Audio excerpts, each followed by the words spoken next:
Diz assim a palavra de Deus, um texto bastante conhecido da igreja. Ora, aquele que é poderoso para fazer tudo, muito mais abundantemente, além daquilo que pedimos ou pensamos, segundo o poder que em nós opera, a esse glória na igreja, por Jesus Cristo, em todas as gerações, para todos sempre. Amém. Você pode dar glória a Deus por essa palavra? Senhor Jesus, obrigado por estarmos aqui na tua casa, mais um domingo, mais uma semana de vitória. Mais uma vez o Senhor nos protegeu, mais uma vez o Senhor nos aqueceu, mais uma vez o Senhor nos alimentou, mais uma vez o Senhor nos perdoou, mais uma vez o Senhor nos guardou, nos protegeu, nos ajudou, mais uma vez o Senhor continua operando em nós a sua salvação. Por isso nós queremos te adorar, queremos te glorificar, queremos te exaltar, queremos te agradecer. Muito obrigado, Pai, por tantos benefícios que o Senhor nos tem dado. Nos faltam palavras, Pai, para te agradecer como o Senhor merece, por tudo que o Senhor tem feito por nós, por todo o seu zelo, por todo o seu carinho, por toda a sua proteção, por todo o seu amor. Nós te glorificamos e te adoramos esta noite. Muito obrigado, Pai. Nós ainda, mesmo sendo tão abençoados, ousamos pedir, fala conosco. Nos alegra, Pai, nos perdoa, nos reconcilia contigo, nos revela os teus mistérios, tira do nosso coração um coração de pedra e nos dá um coração de carne, um coração espiritual. Nós precisamos sentir a tua presença, ouvir a tua voz, precisamos mudar os nossos caminhos, precisamos fazer a tua vontade. E por isso nós te pedimos, fala conosco pela tua palavra e nos faz alcançar o coração sábio. Nós pedimos em nome de Jesus. E aquele que crê no poder da oração, diga amém. Amém.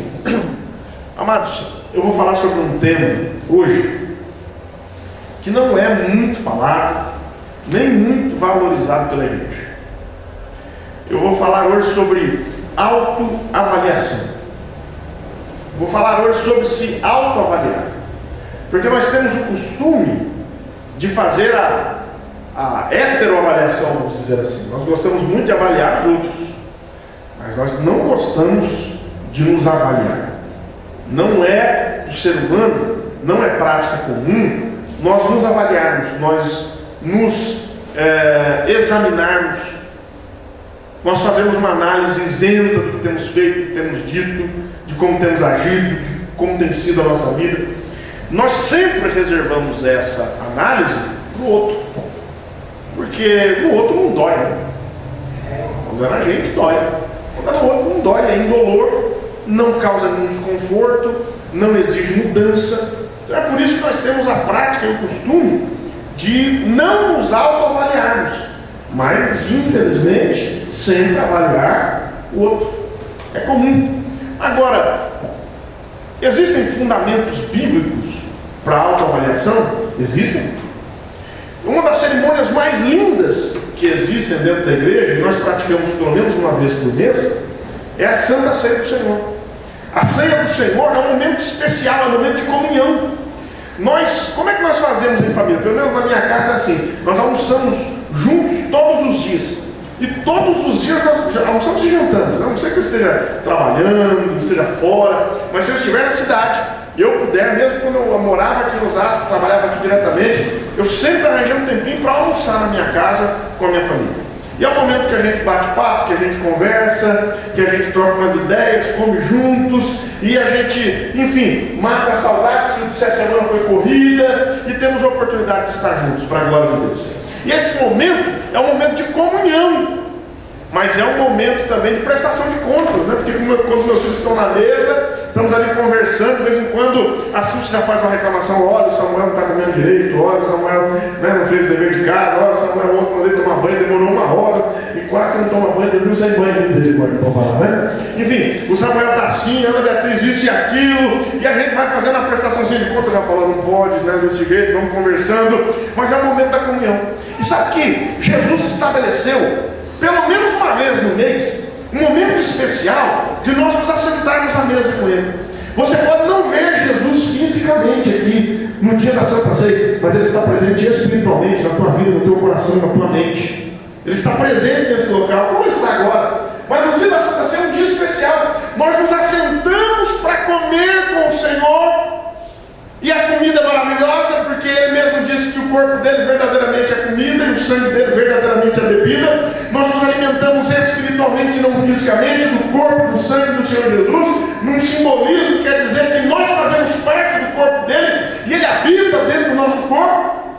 E nesse momento, ele fala em 1 Coríntios capítulo 11, verso 23, Paulo diz bem assim: porque eu recebi do Senhor o que também vos ensinei. Não é algo da cabeça de Paulo, é um ensinamento de Cristo, o Senhor. E o verso 28 diz bem assim: examine-se, pois, o homem a si mesmo, e assim, depois de se autoexaminar, e assim, coma deste pão e beba deste cálice. A autoavaliação foi instituída pelo próprio Jesus Cristo.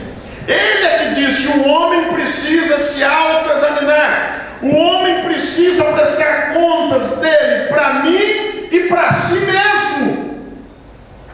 Mas, infelizmente, nós não gostamos disso. E Jesus, os fundamentos da autoavaliação vão ser ensinados por Jesus nos evangelhos. Paulo diz: examine-se, pois, o homem a si mesmo, e assim coma do pão e beba do cálice. Vamos para Mateus capítulo 7, um texto muito conhecido. Eu não vou falar de cor, peço que os irmãos encontrem, achem na sua Bíblia, é melhor ler, não só ouvir também. Olha Mateus capítulo 7, verso 1: não julgueis, para que não sejais julgados. Olha aí o princípio da autoavaliação. Está aí mais uma vez: porque com o juízo com que julgardes, sereis julgados, e com a medida com que tiverdes medido, vos hão de medir a vós. Por que reparas tu no argueiro que está no olho do teu irmão, e não vês a trave que está no teu olho? Ou como dirás a teu irmão: deixa-me tirar o argueiro do teu olho, estando uma trave no teu? Hipócrita, tira primeiro a trave do teu olho, então cuidarás em tirar o argueiro do olho do teu irmão. Você pode dar glória a Deus por essa palavra? E o fato é que Jesus está dizendo: olha, não vamos inverter o jogo.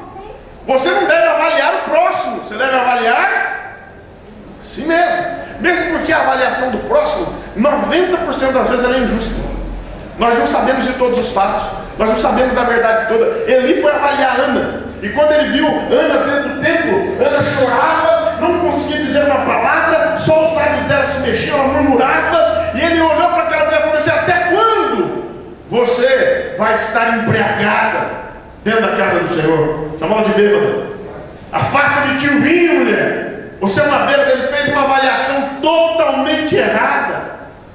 Ele viaja, ele é injusto, ele é cruel, ele é mau.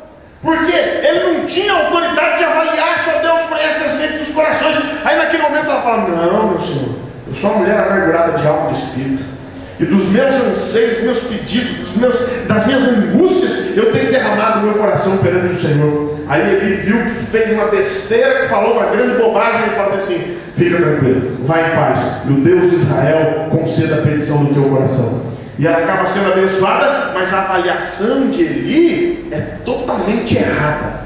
90% das vezes, as avaliações que nós fazemos das pessoas, principalmente aquelas que não são pensadas, são erradas.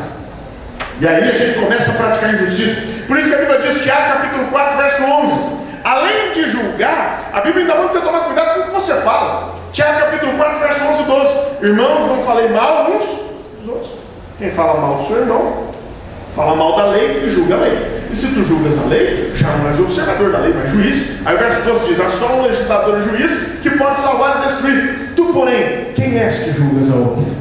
Amados, eu estou dizendo que eu, Samuel, não posso sair julgando as pessoas, avaliando as pessoas. Eu tenho antes que me autoavaliar, porque a avaliação que eu faço das pessoas pode ser errada, mas se eu for sincero, a avaliação que eu fizer de mim mesmo vai ser muito justa, porque eu conheço os meus pecados, eu sei as minhas falhas, eu sei onde eu estou errando, onde eu estou pegando. Quando eu me avalio, a chance de eu acertar, se eu for honesto e estiver debaixo da orientação do Espírito Santo, é muito maior.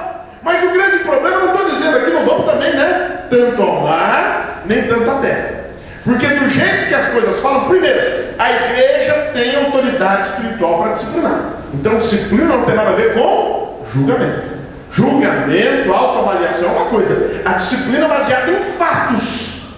Certo? A autoavaliação é baseada em fatos, mas baseada em sentimentos, em pensamentos. A disciplina é baseada em fatos. Deus deu autoridade à igreja, deu ou não deu? Mateus capítulo 16, verso 18: tu és Pedro, sobre essa pedra edificarei a minha igreja, e as portas do inferno não prevalecerão contra ela. E o que ligares na terra será ligado no céu. E o que desligares na terra será desligado no céu. Não significa dizer que nos foi tomado, nós do ministério, que nos foi tomado o direito e o dever de disciplinar. Agora nós temos que saber o que é disciplina na igreja.